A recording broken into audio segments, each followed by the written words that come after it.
Hi, this is Robbie with Tickner Photography again. I just had an idea for a photograph. I wanted to do a photo that was kind of music related.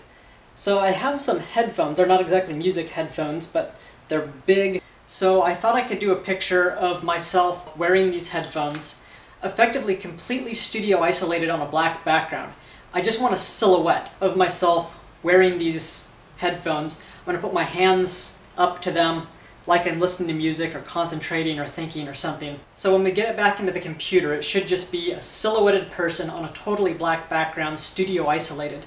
So I'm going to pull myself out of that, put it on a totally black background in Photoshop, and add like a waveform or some cool graphic going right behind the head, kind of indicating that music is playing or some kind of emotion that's related to music. So to get started, I'm going to try to do this with a single light. I have my Alien B B800 with a beauty dish on a boom standing pretty high.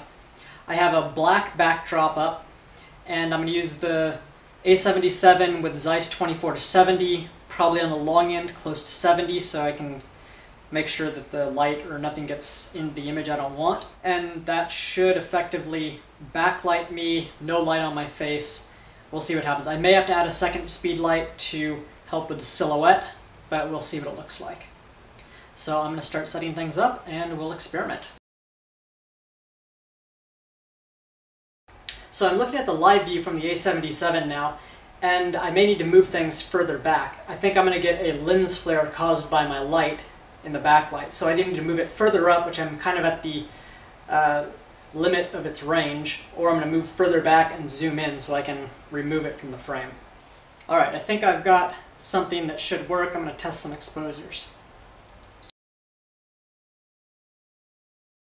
Altering my angles slightly so I can get a little bit closer. Okay, I think I have my lighting pretty much set up. I'm going to turn off some lights, adjust a couple things, and we'll see what we get.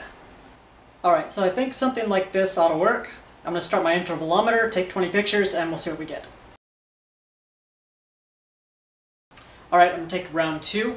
If I tilt my head forward a little bit, there's a reflection on the top of the headphones that I don't want, so I'm going to keep my head up, and we'll see how that helps. I also don't particularly care what my face is. Because it's just a silhouette, my face should fade totally to black. That's why I have this headphone thing kind of dangling in front of my face, because the theory is that's going to be totally black. You won't see that. You'll just see the outline of my hands and everything. That's working pretty well. I'm going to try and add another speed light behind me, shooting up to try and illuminate the black of the headphones themselves, and we'll see what that looks like. Alright, I think that might work. I'll do another round, and we'll see what it looks like.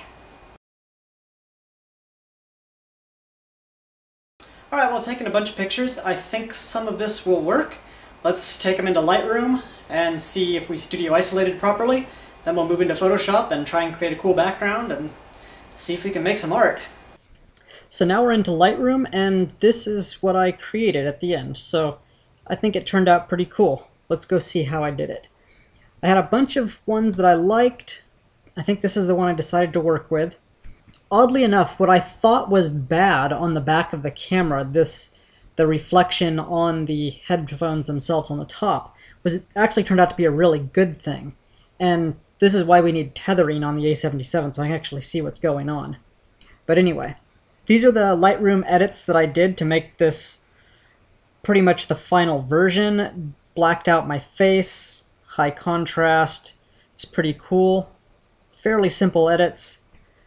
And then I'm going to do a second version right here, which is to help me isolate it in Photoshop and work with the layer mask.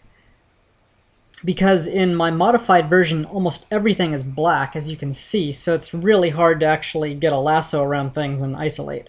So let's go into Photoshop and open these things up. Select both of them. Edit in Photoshop as layers.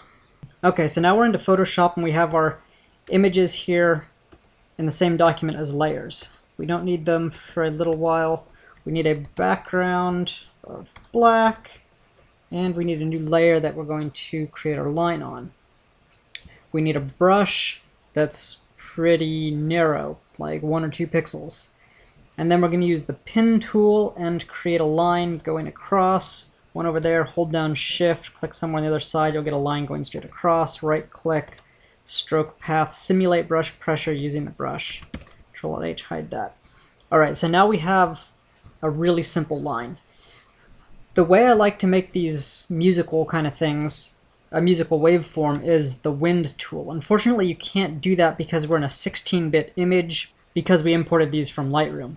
So, relatively easy way is convert that to a smart object. We're going to go edit him. Now our document's the incorrect size. We have to increase our canvas size to match our previous one, which was 6. So 4,000. Alright, now I need a new bottom layer, black.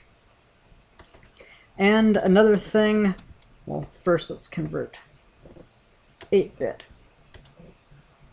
So unfortunately the wind tool only goes from right to left, so we need to rotate, and then we'll have to rotate it back when we're done. So we'll zoom in here, here's our line. Filter stylize wind from one side. Okay, hold down, then Control F once more, Control F once more. Now we're going to go back, stylize wind again, opposite direction, 1, 2, 3. So there we've hit it a couple times. Zoom back out, you'll notice it's extremely tiny. We'll re-rotate back to horizontal. Now we're going to free transform. We're just going to make this much bigger. Okay. It's looking okay. It's got a little bit dark, so we're going to duplicate him and then re-merge. Now I found a... Actually, we want to, before we re-merge, I'm going to run a little bit of a Gaussian blur on one of those layers of about 3 or 4 pixels. That's looking a bit better. Okay, so now I'm going to merge those, and then I'm going to duplicate again. But this one, we're going to do a little effect on. We're going to run liquefy on him. And then just come through and do a lot of movement here and there. It's difficult to see because I have the background layers turned on. So, but you'll get the idea in just a minute. So this is working on the top layer we just duplicated, and it'll give some life to this waveform kind of in a stylized fashion.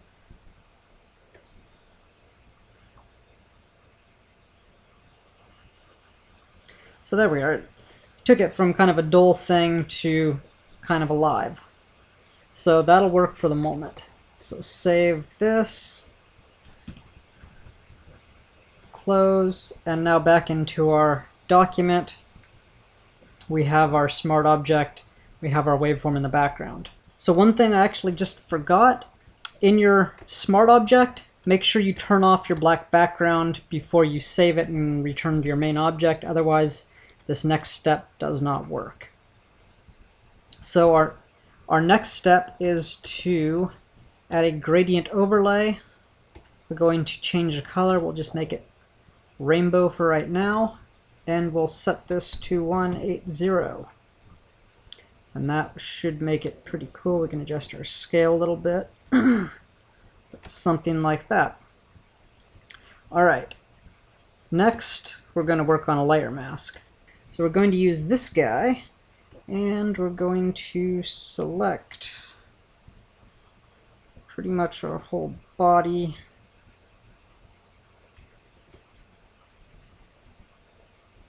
And now we want to remove everything we don't want.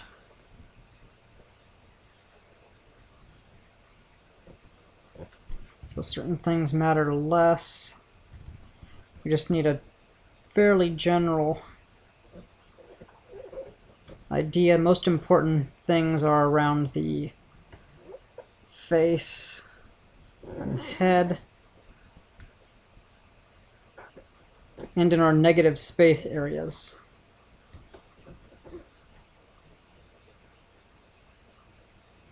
So quick and dirty, that'll work. Now we're going to turn on our layer up here. We're going to apply layer mask. Going to turn off that. And there is a real quick and dirty version. Going to adjust positioning, and then it's all about cleaning up our layer mask. So you choose a brush that's fairly good size. We're going to be dealing with black here in the beginning, and we need more opacity, don't we? And then we'll just paint out. These headphones were pretty big, so I'm going to just eliminate some of them.